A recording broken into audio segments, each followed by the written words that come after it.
All right, good morning, everyone. On behalf of the Bendigo Seventh-day Adventist Church, we would like to welcome you here today, and especially if there's any visitors. Welcome. My name is Susie. And my name's Nathaniel. We hope you have a blessed day today. Today we would like to share a reading with you called Starting a Car. Okay, starting a car. There are many other things that Jesus did. If every one of them were written down, I think the whole world would not be big enough for all the books that would be written. And that comes from John chapter 21, verse 25. Do you know how to start a car? You just put in a key and turn it. It's simple. But if you want to find out more about it, know what it takes to start a car, there is lots more you could learn. For instance, the price where you put the key in is an ignition. Ignite means start on fire. Does that seem like something you want to do when you're starting a car? No, actually it is sort of.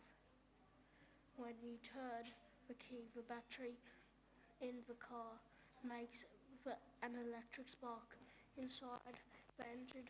The spark makes the gasoline explode. Doesn't seem like something you wanted to happen either, but actually it is. The explosion is the right size. It happens just the right place. The explosion creates the power for the machinery that makes the car's wheels turn. All that machinery involves cylinders and pistons and crankshafts, to name just a few important engine parts. There is lots you can learn about how a car works. Do you know how to become a child of God? You just have to ask. It's simple. But if you want to find out more about it, there is lots more you can learn. You can learn about God's power and how it can ignite your soul.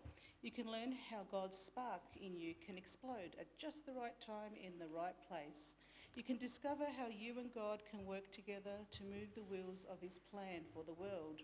You can find out about belief and forgiveness and faith, to name just a few important ideas. Look at today's Bible text. There is lots you can learn about God's plan. Just a couple of announcements. Tonight there is a bonfire at Linda and Paul's place. Details are in the bulletin. Starts at 5 o'clock. Please bring your chairs, marshmallows and tea. Linda and Scott will be providing some pudding and ice cream, and there also will be some cold drinks for sale where the profits will go to ADRA. On Monday night at 7 o'clock there is a business meeting in the Sabbath school room also. So welcome everyone, and we're going to start the worship service today with hymn number 214, We Have This Hope.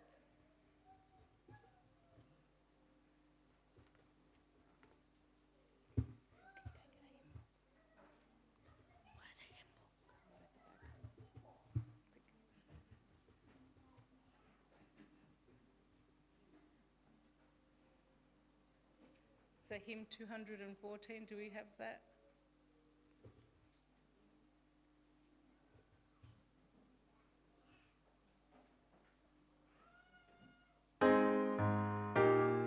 Okay, get everyone to stand, please.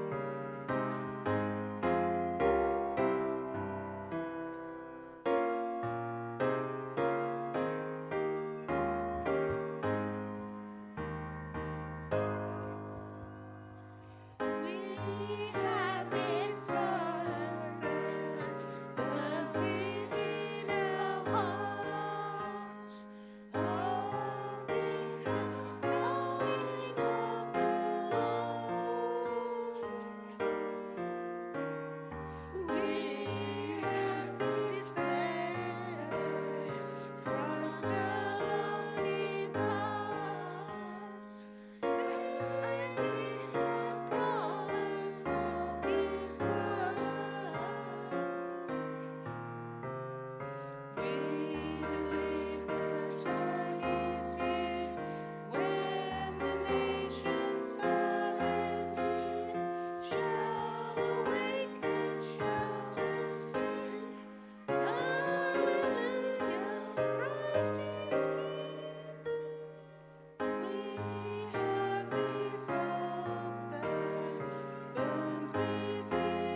needed. Okay, if I can get all the deacons now to come and collect the offering, please.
It's wonderful to see so many smiling faces here this morning.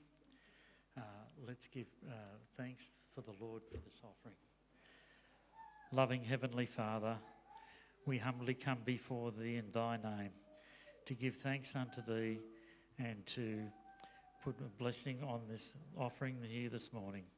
We ask that Thou will multiply it to do Thy work, and we give thanks unto Thee for the fellowship that we have here today. Please be with our pastor and help him, dear Lord, to impart to us Thy word. Let us go forth from this place, dear Lord, with a light heart and be a blessing to all of those who we encounter.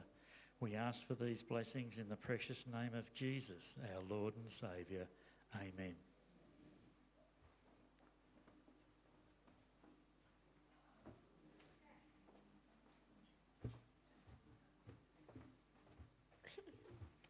Okay, everyone, we've got our second song now, which is hymn number 337, Redeemed.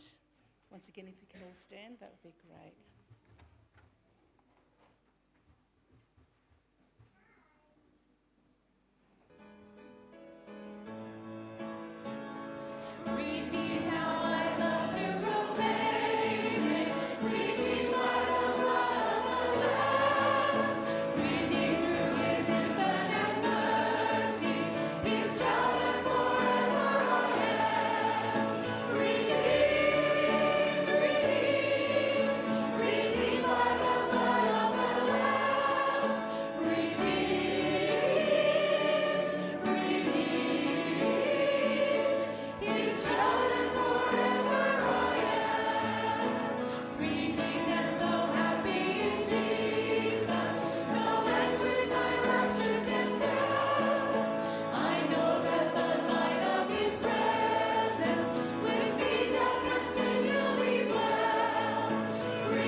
Thank you, everyone. We have children's story now. Helga, if you want to come to the front.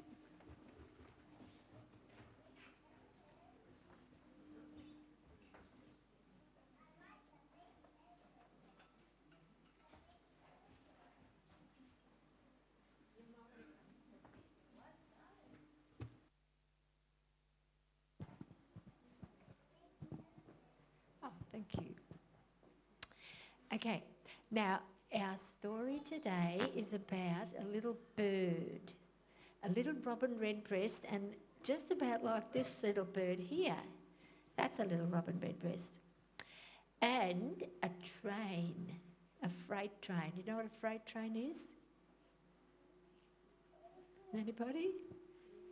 You do? You don't know? I'll tell you. Well, it's not like if you go on a train ride, there's a passenger train and they have carriages, and in the carriages there's seats. Have you been on one of those? You haven't? Go in the car. Oh, you have?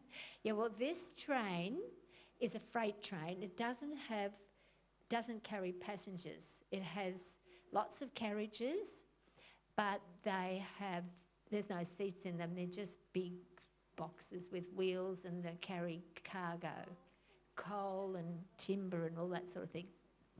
Things that people want to buy yeah. So now, one of the people on the train, the book said he was a brakeman. I don't know what that is actually. I think it might be somebody that looks after the works of the train, the brakes and everything else, make sure the train works properly. He was looking out the window and he saw a little bird, a little robin redbreast, like this one.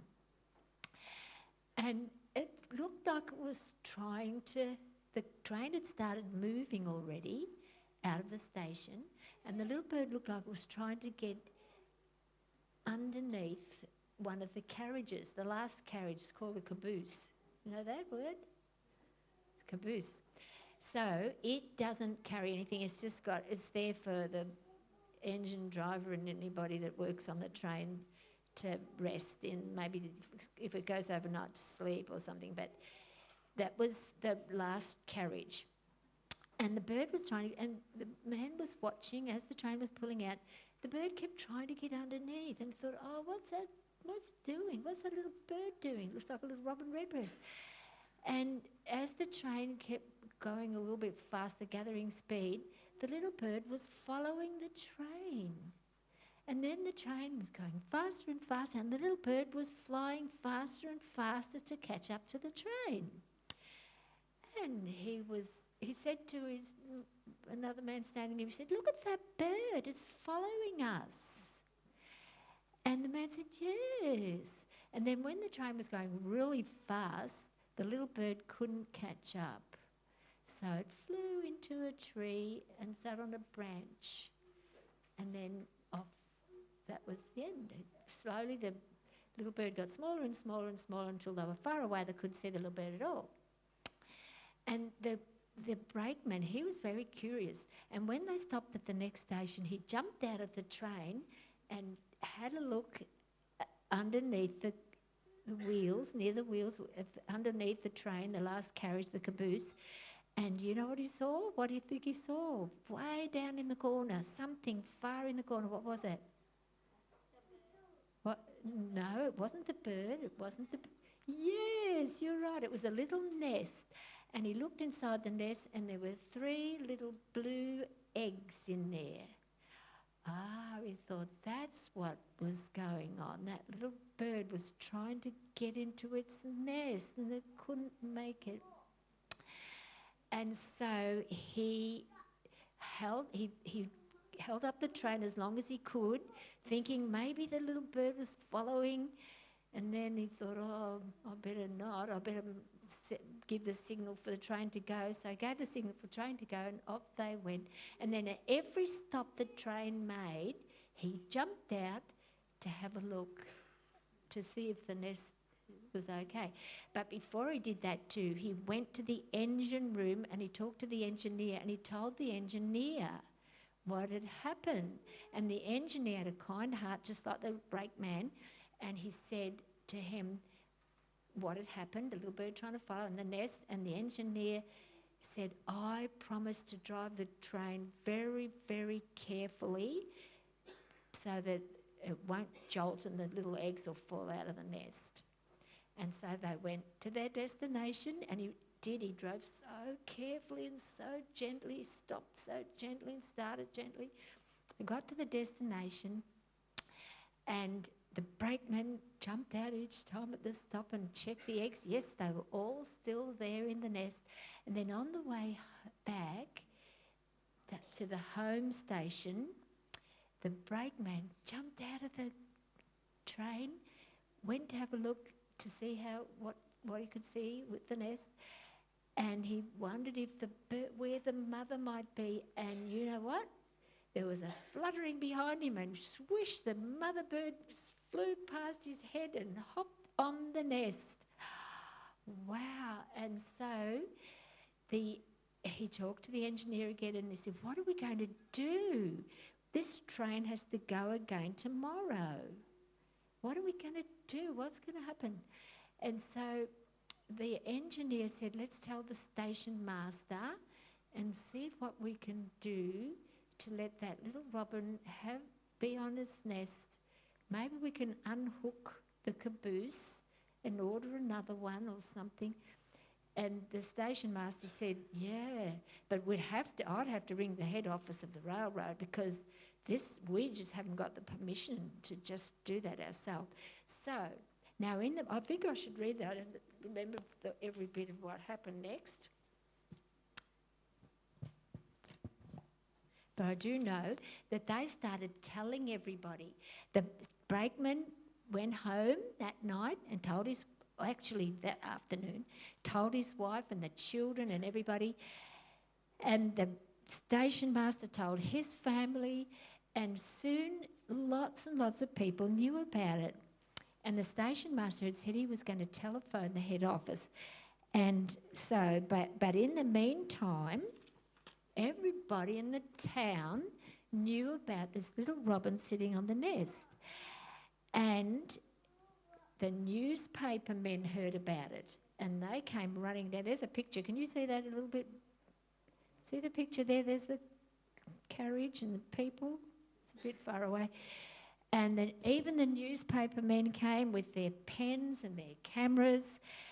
And not only that, but neighbours. And soon nearly the whole town was gathered around this caboose around where the nest was. Well,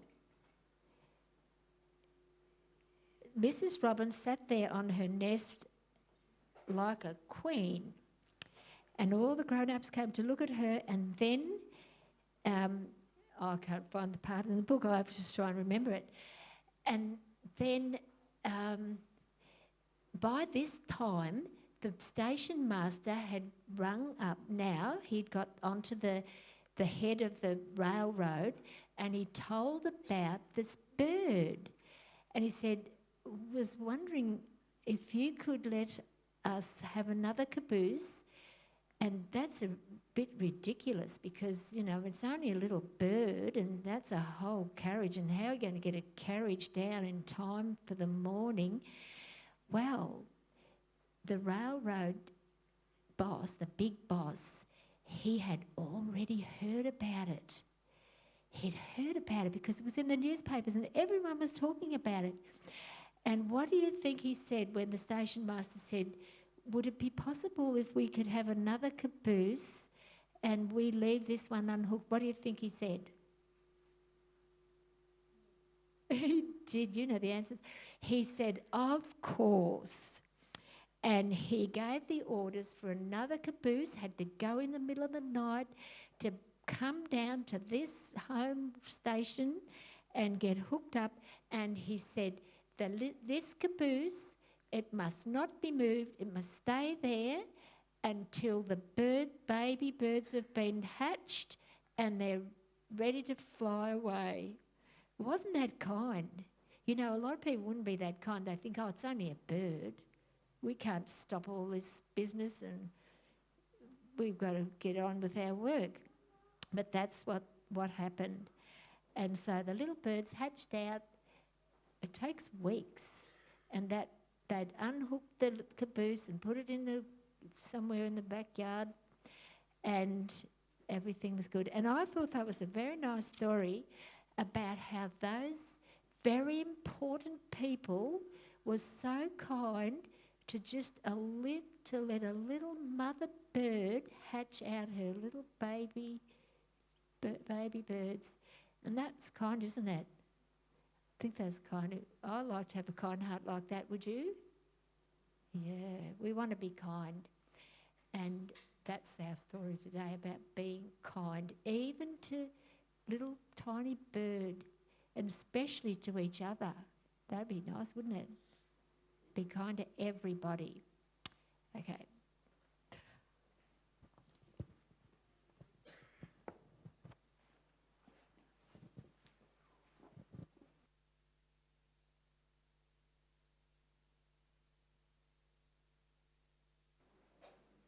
Thank you, Helga.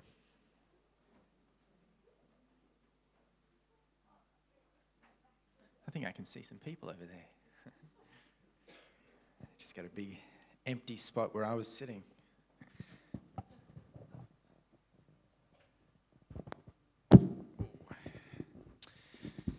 Good morning. My name is Daniel. I'm the minister here at Bendigo Seventh-day Adventist Church, and it's great to have you all here. I believe some are probably visiting family or friends. Others are more regular, and you're all very welcome. Before we start, I just want to give you, not that I have any fresh news this morning, but a bit of an update on Ron and Joan.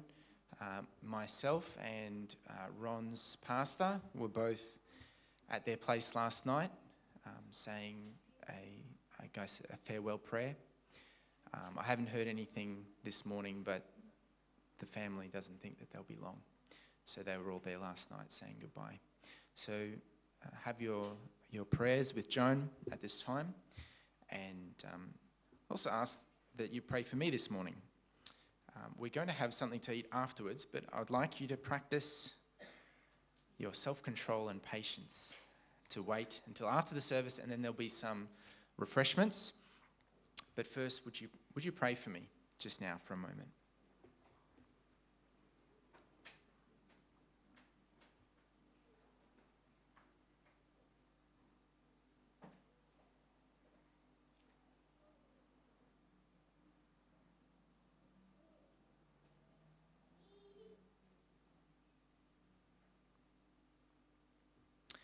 Our Father in heaven, I pray that as we come before you this morning to worship you, to know you, that your Spirit would be in each of our hearts, speaking to us of Jesus. And I pray that we would meet you this morning in his name. Amen. Have you ever made a friend, or thought you did, that didn't want to know you the next time you saw them in public? If that's never happened to you, you must be the most popular, cool person in the world, I think. It certainly happened to me plenty of times. How does that change the relationship? Sometimes the person doesn't mind being your friend as long as, maybe it's just the two of you and maybe it's in a work situation, something like that. It's convenient to get along with each other, but then the moment other people are around, oh no, I don't know that guy, he's a bit weird. Of course, you're not weird, so you wouldn't relate to that. In some ways, I've done this myself in a different way. There was a time once where I was studying the Bible and I was reading and I was becoming convicted of maybe some of the things that we've been talking about over the last few weeks. And I'd become quite disillusioned with my church and the churches that I've been part of, because they didn't seem to understand the things from Scripture that I was reading. They didn't seem to be able to explain them to me. It didn't make sense with what I was being taught. And there was one thing in particular that I was convicted about, which is in Romans chapter 6. It talks about how baptism is a death and resurrection in new life. And I hadn't been baptized as an adult. I'd only been baptized as a baby.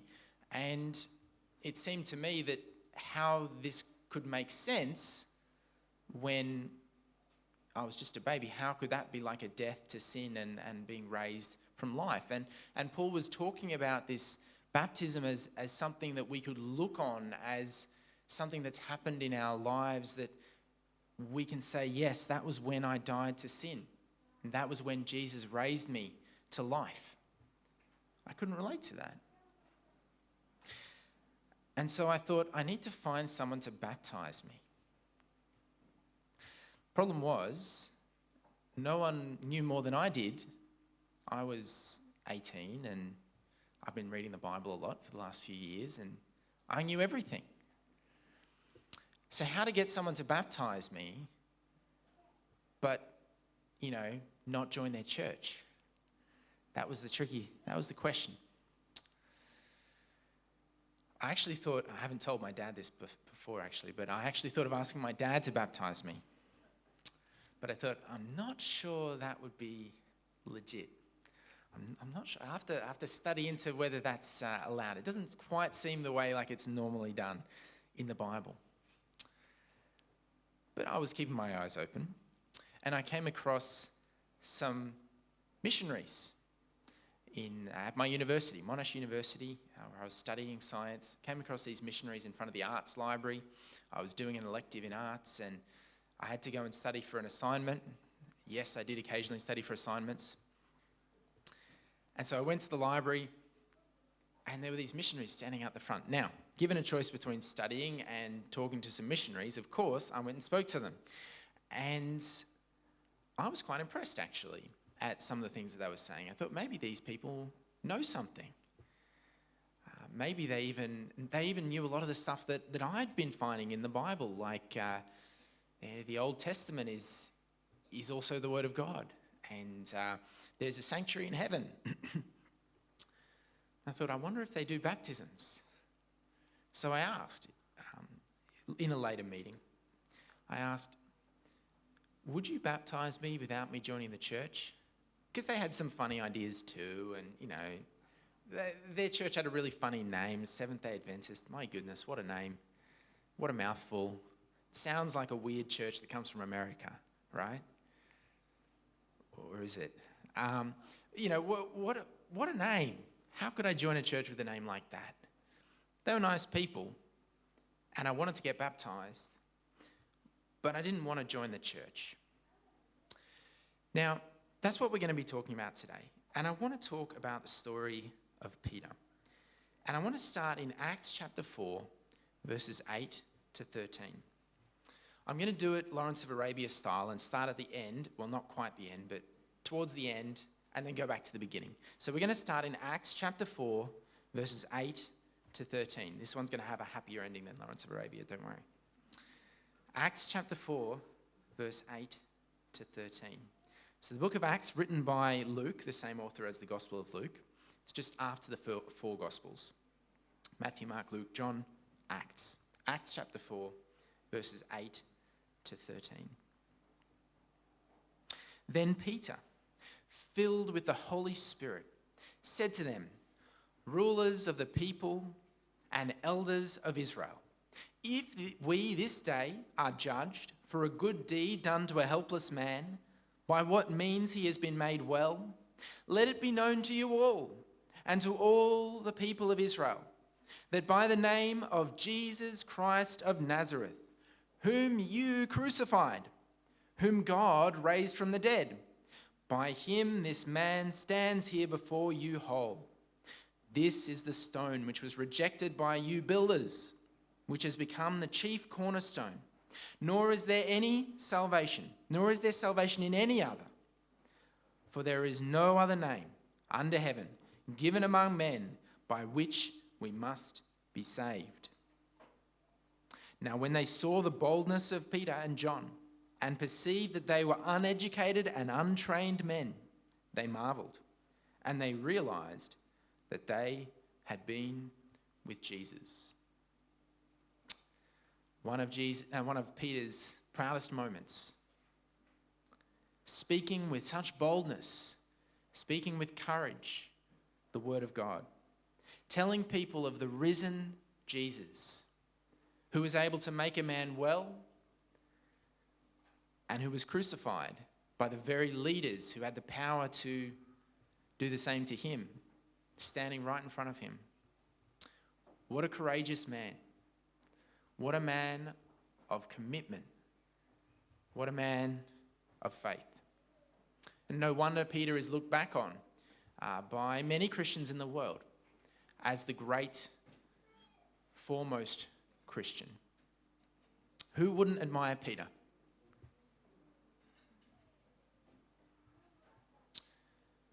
What was Peter really like? Well, there's more to Peter's story because he didn't get here from nowhere. So let's go back to the start of this story. It's going to start somewhere perhaps a little unexpected. Matthew chapter 10 and verse 32 to 33. Matthew's the first book of the New Testament, the first gospel. And Matthew, I'm going to use a few texts from Matthew because he puts it most succinctly and kind of covers everything that we're after. But then we're going to go to the other Gospels as well. Matthew chapter 10, verse 32 and 33. Matthew 10, 32 and 33. Jesus says, "Therefore, whoever confesses me before men, him I will also confess before my Father who is in heaven. But whoever denies me before men, him I will also deny before my Father who is in heaven." That's a heavy thing to say. Jesus took this idea of authentic friendship, of commitment, very seriously. I suppose Jesus might have compared it to a marriage. Someone who says, yes, I want to be married to you and I want to have access to your bank account, but I don't want to be seen with you. I don't want to live with you. I don't want to spend any time with you. Just a relationship without commitment. Now that's marriage. These days marriage is just for Christians, right? But there's a lot of people who have relationships without commitment. I wonder what that does to the relationship. There can still be a relationship, can't there, without commitment? But it's not the same. You have to be able to trust each other in a relationship. How can you trust someone that you're not committed to and they're not committed to you? This is why we had marriage in the first place. It was to guarantee commitment.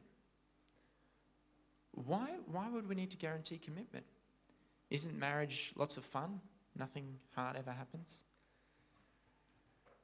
What about children? They're easy to look after. I've looked after them once or twice. Went to a holiday club and put on a clown show. I can look after children. Got some parents smiling. There's a lot of sacrifice in looking after children. I think of my parents, right? What my parents gave up for me and my siblings. My dad working a very boring job. I mean, that's the impression I get. He doesn't talk about it a lot. Dad did try to teach me programming a couple of times, and I even made a periodic table memorizing program with Dad's help. I learned the periodic table, but I never learned how to program. I just didn't have it in my brain. Hours after hours. Dad used to be away basically the whole day, every day. You know, we just saw him on weekends, really, and in the evening at dinner time. Why did he do that?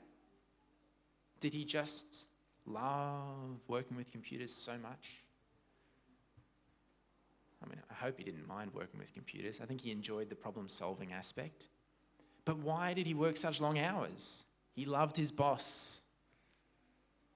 He just saw other people doing things wrong and he wanted to fix their problems, so he was staying up late at night fixing the problems.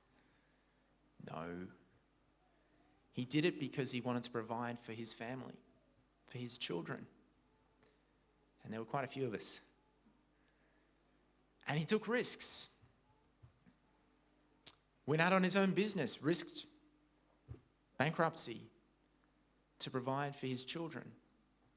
He sacrificed because of love and commitment. What about my mum? She She had a life before she had children. She got to go to parties, got to go on holidays. And what about after? Looking after the kids, doing this for them, doing that for them, picking up after them, making food. There's a lot of sacrifice in a relationship. There's a lot of sacrifice in being committed to a relationship. And perhaps because of the sacrifices that we make for our children is why we value those relationships so much. I don't know. I'm just starting out on that journey, but maybe others who've been on it longer can attest that. We invest so much. We sacrifice so much. Sometimes we wish we could give them away, but we don't, because we're committed, because we're determined, whatever the sacrifice, to keep on going. That is the kind of commitment that Jesus is asking for. And he says, whoever denies me before men, I will deny before my Father who is in heaven. People talk about salvational issues. Is it a salvational issue for me to do this, for me to do that? What if I kill someone? Is that salvational? What if I watch TV? Is that salvational? Yeah. Well, Jesus seems to be saying it's a salvational issue. And then, go to chapter 26, verse 31. Jesus says something about his disciples that is related to that statement. Matthew 26, verse 31 to 35. Then Jesus said to them, all of you will be made to stumble because of me this night. For it is written, I will strike the shepherd, and the sheep of the flock will be scattered. But after I have been raised, I will go before you to Galilee.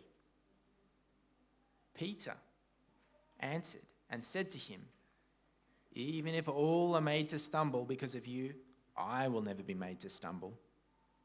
Jesus said to him, assuredly I say to you that this night, before the rooster crows, you will deny me 3 times. Peter said to him, even if I have to die with you, I will not deny you. And so said all the disciples. What a thing to say to your friends. Jesus wasn't always very nice, was he? I had a teacher in primary school. Well, I had lots of teachers in primary school. None of them stuck with me for more than a year. Who set some sort of assignment. This is not against teachers, but some assignment that I couldn't do. I'm not sure why I couldn't do it. I guess I hadn't been taught how to research. It was a sort of research assignment. And I said to the teacher, I can't do it. Now, once again, not to be too hard on the teacher. Do you know what the teacher said? I believe in you. What a good thing for a teacher to say. I believe in you. That's inspiring. But I didn't know how to do the assignment. I didn't need to be believed in. I needed to be taught. I needed to be led through the process. I would feel bad blaming that teacher for it. I don't even remember who it was, but I have always had trouble asking for help with assignments. I don't know if that has something to do with it. But one thing that I learned from my wife, we studied theology together, and she knew how to actually study and get help and to find out answers when you didn't have them. Not to simply just plow through and believe in yourself and hope that it'll all be good. And that made a big difference. When I didn't know how to do something, actually finding out how to do it. I believe in you is not always the best thing to say. And Jesus doesn't say it to his disciples. He doesn't believe in them. He doesn't trust them. He says, you will fail.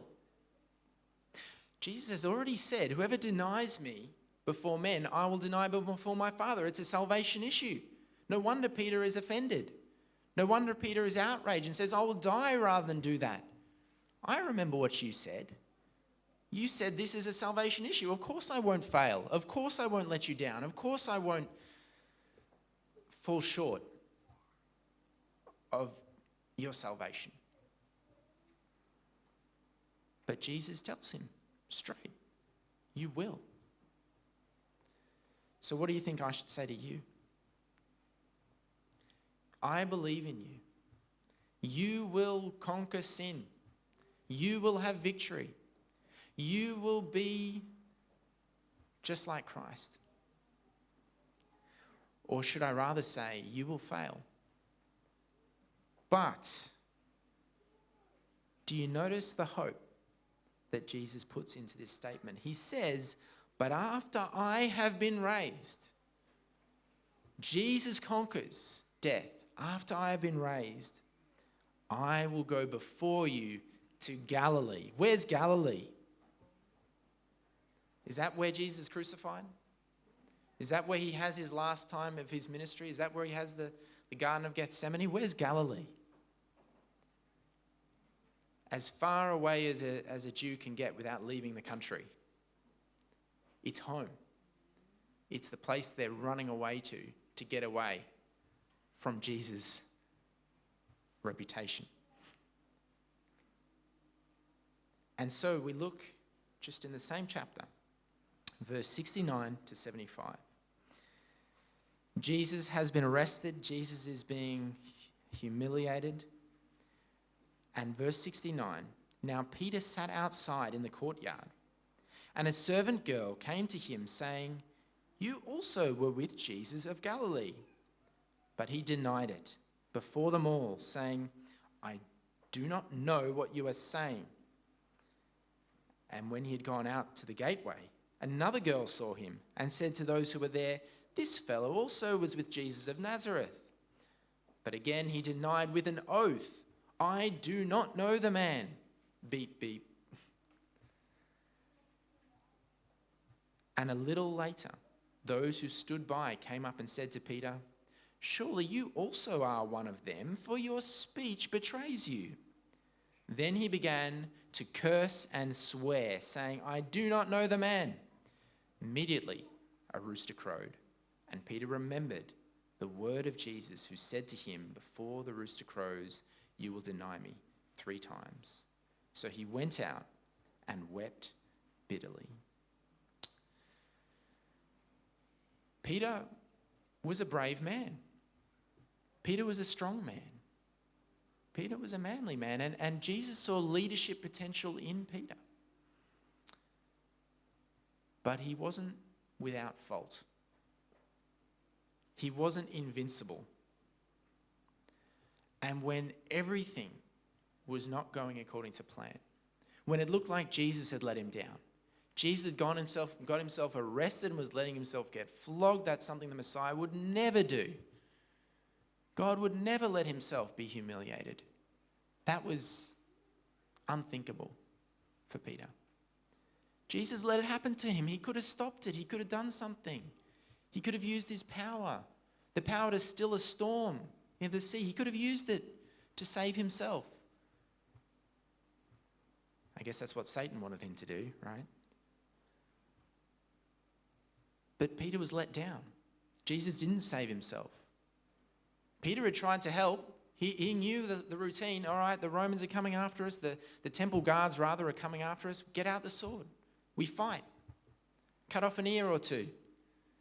Jesus not only didn't let Peter fight, which is what he was good at doing, he even healed the man, healed the bad guy. Jesus really let Peter down. And now Peter is there. He's trying to be loyal. He's waiting. Maybe Jesus will suddenly reveal his power. Maybe he will suddenly say, ha ha, you thought you had me. Now I got you. Like some sort of a scene out of Superman or something. That's what Peter's waiting for. He's waiting there in the courtyard. I'm ready, Jesus. I'm ready to join you. But Jesus does nothing. And people are are coming up to him and saying, "Oh, that guy that's getting flogged around the corner, you were one of his guys, weren't you? What would you say?" What's the point? Jesus is already, he's not defending himself. It's every man for himself now. Well, of course, Peter denies it. It's natural. It's the natural thing to do. But then someone else comes along. Don't you hate it when people do that? When there's something in particular you do not want to talk about and people keep on bringing it up? What's wrong with people? Someone else comes and brings it up. And this time, he swears he doesn't know Jesus. Man, he's really trying to put an end to this conversation. And then a third time, a whole group of people come up. And this time they're like, yeah, you kind of talk like one of those weirdo hicks from the country. You're going to talk like one of those Galileans. You must be one of his disciples. You must have come down here with him, right? And what does Peter do? He proves them wrong. Oh, this couldn't possibly be one of Jesus' disciples. He's swearing. He's cursing. He's using foul language. So, okay, we'll let him go. And just at that point, where he's finally got himself away, he's finally escaped from his association with Jesus, the rooster crows, and he realizes what he's done. This must have been the worst day of Peter's life. He weeps bitterly. Not all grown men cry frequently. Why is he weeping? Why is he so sad? He got away. He got away. He's not going to be executed. He's free. Why is he weeping? He realizes that he's betrayed his best friend. And the fact that he weeps and the fact that he has this realization perhaps is because of Jesus' warning. Jesus told him he would fail. Jesus told him the circumstances in which it would happen. And so when it happens the way Jesus told him, he knows. Jesus knew. Jesus knew I would betray him, and yet he still wanted to be my friend. Jesus knew I would fail, and yet he still spent countless hours teaching me, guiding me, helping me, training me as a leader. Jesus knew. And so, after those days and nights of turmoil and fear, when Jesus rises from the dead, we can take up the story in Mark chapter 16. Mark chapter 16, 6 and 7. Just the next book. Mark chapter 16, verses 6 and 7.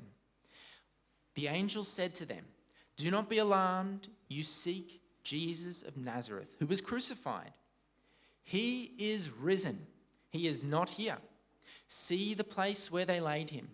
But go, tell his disciples and Peter that he is going before you into Galilee. There you will see him, as he said to you." Peter is given special reassurance. Peter is reminded that Jesus knows him. Jesus still loves him, even though he's failed, even though he has not been committed to Jesus.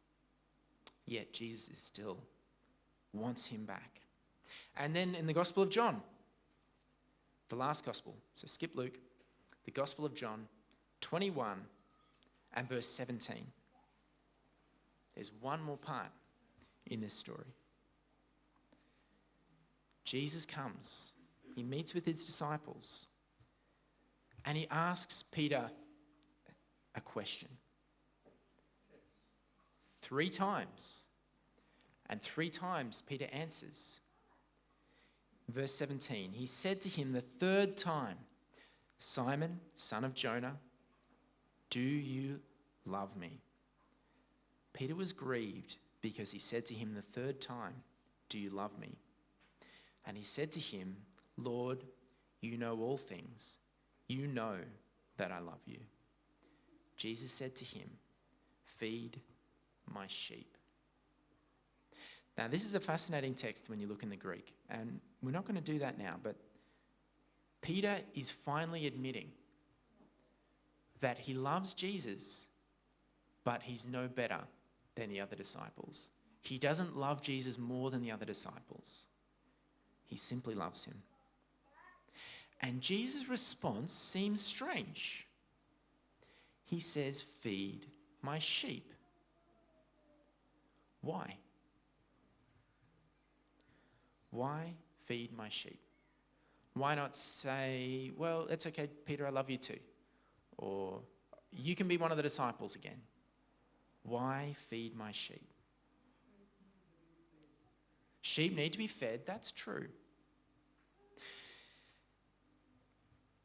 As a pastor, we have an interesting situation where we kind of living church every single day of the week.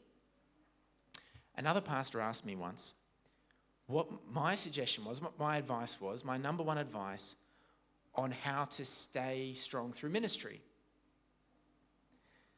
What do you think I might have said? Pray a lot maybe, or read the Bible a lot. Stay a Christian. One of the hardest things for a pastor to do is to stay a Christian. Because as pastors, we get all the arguments, we get all the bad news, all the challenges, right? All the things that can go wrong. A lot of pastors leave ministry. And when they leave ministry, they typically leave the church altogether. Have you noticed that? It's challenging for a pastor to be a Christian. So why does God call some people to be pastors? I believe it's because we're like Peter. We've got some potential there, but we're very quick, we're very inclined to fail. We're inclined to forget about Jesus, to wander off in our own little direction. Now, when I say a pastor, I'm not just talking about someone who's paid by the church full time. Maybe many of you are called to be as ministers and pastors to others. Maybe to your children, maybe to your friends, maybe to others in the church. I believe we're all called to be ministers of Christ. So what does it mean to be a minister? What does it mean to feed the sheep? And why does Jesus tell Peter to do this? It's because when I am trying to feed myself, when I am trying to make myself grow, I don't grow very well. Have you ever tried that? Have you ever tried hard to be really spiritual? You know, like this time in my life when I was at university and I was studying the Bible and I was learning lots of things. And at that time, God called me to ministry. I had a problem. I didn't know how to do evangelism. I didn't know how to do anything, really. I didn't know how to do a Bible study. I needed to learn from someone. And it was because God impressed me my need to teach that I realized how much I had to learn. I realized that I needed people to teach me. And so when I met these people and they seemed to know some stuff and they seemed to be following the Bible, I went along with them just to learn the tricks of the trade. And then I would leave and go off and start my own church that wasn't weird and had a silly name. I just went to do the door knocking. I went to be part of the Bible studies, part of the small groups, listen to the sermons that were different. Learn more about prophecy. But as I experienced that, I felt less and less need to go off on my own. I felt less and less need or even desire to start my own thing. I realized that actually really living the Christian life is difficult. I don't want to do it on my own. I don't want to be Rambo for Jesus. I don't want to be the one who can go and save everything and change the world on my own. I want help. I want to be with a team. In Sabbath school, we were talking about the army, the soldiers, right? And the ecclesia. That is the congregation of all the citizens, all the soldiers coming together to make war. And that's the word Jesus uses for the church. We, the church, are here to support each other. We're here to carry each other along this way. But we don't just do it by asking for help. We do it by offering help. And it was as I tried to help others that I understood more of the truth about myself. I saw my weakness. I saw my need for Christ.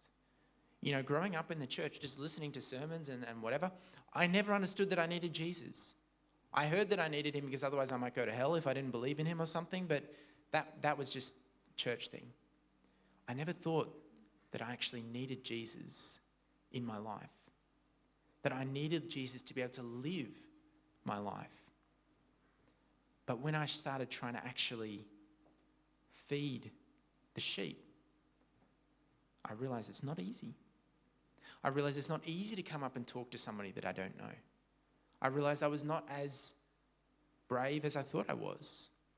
I realized that overcoming times of challenge is not as easy as I thought it was. I understood that I can't do it alone. Not even just me and Jesus. I need his church.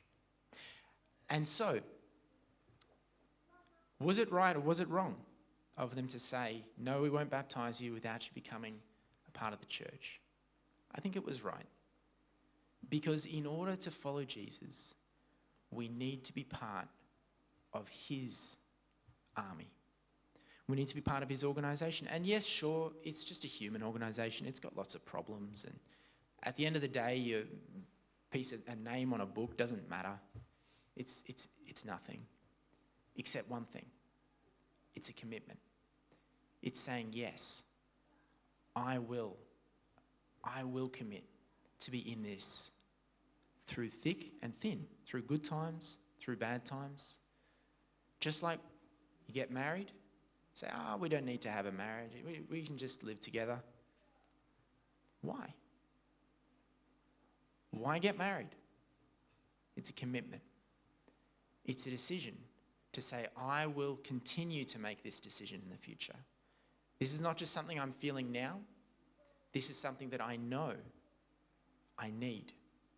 This is something that I'm choosing now and will continue to choose for the rest of my life. And ultimately, the commitment is to Jesus. It's not to a human organisation.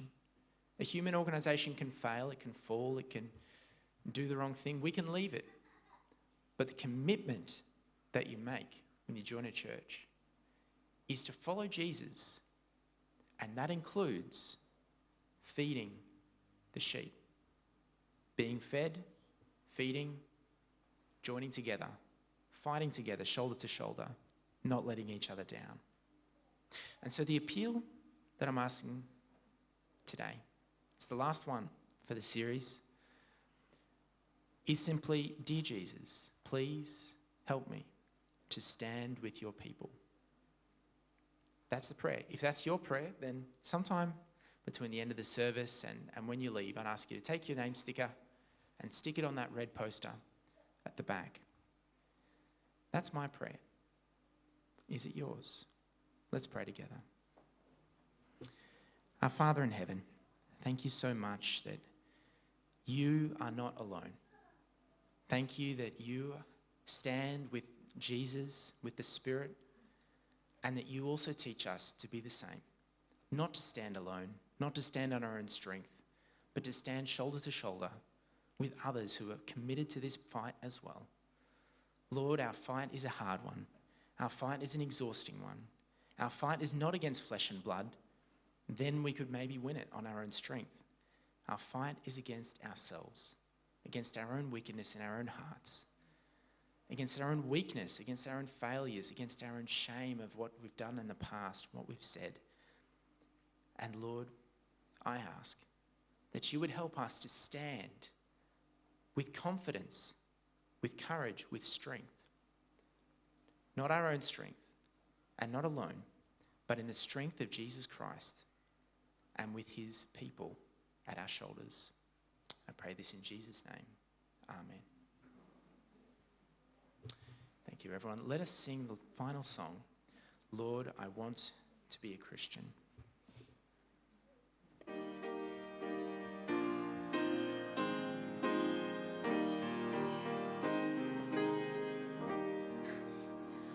Lord, I want to be a Christian in my heart, in my heart. Lord, I want to be a Christian in my heart, in my heart, in my heart. Lord, I want to be a Christian in my heart. Lord, I want to be more loving in my heart, in my heart. Lord, I want to be more loving in my heart, in my heart, in my heart. Lord, I want to be more loving in my heart. Lord, I want to be more holy in my heart, in my heart. Lord, I want to be more holy in my heart, in my heart, in my heart. Lord, I want to be more holy in my heart.